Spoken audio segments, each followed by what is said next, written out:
Good evening, I'm Dave Karger. Welcome to Turner Classic Movies. Tonight, we're shining a spotlight on one of the most prolific and influential composers in movie history, Jerry Goldsmith.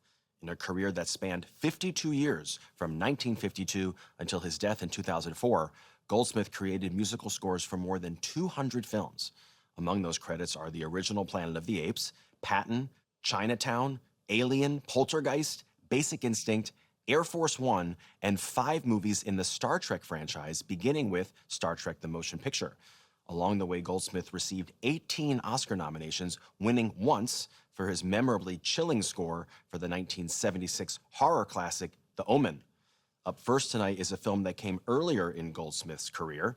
From Paramount in 1964, it's 7 Days in May. This is a tense political thriller that still packs a strong punch, even though it was set and filmed during the Cold War. Burt Lancaster stars as a right-wing U.S. Air Force general serving as chairman of the Joint Chiefs of Staff. He despises the current president, played by Frederick March, and views the nuclear disarmament treaty that the president just signed with the Soviet Union as treasonous. In response, Lancaster hatches a plot to stage a military coup and take down the president of the United States. Kirk Douglas co-stars as Lancaster's right-hand man, and the cast also includes Ava Gardner, Martin Balsam, and Edmund O'Brien, whose supporting performance as a U.S. Senator earned an Oscar nomination. Jerry Goldsmith's score, which uses only pianos and percussion, earned him his first Golden Globe nomination. From director John Frankenheimer in 1964, 7 Days in May.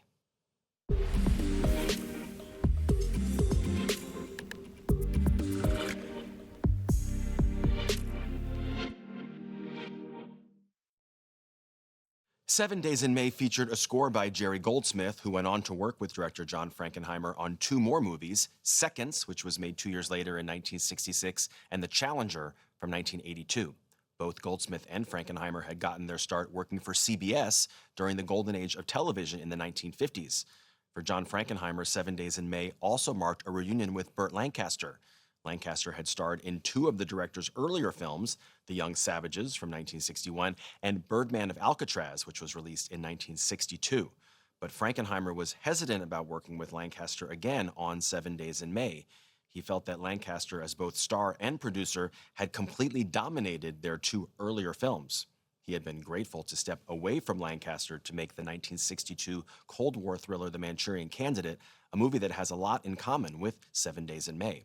But Kirk Douglas, who co-produced 7 Days in May, insisted on casting Lancaster, and in the end, Frankenheimer had a much better experience working with him on this film, and the 2 men became close friends.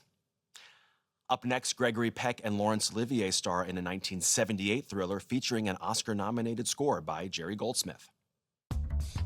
Next on TCM, The Boys from Brazil, then Papillon, and later, The Wind and the Lion. Catch the main event on TCM tonight.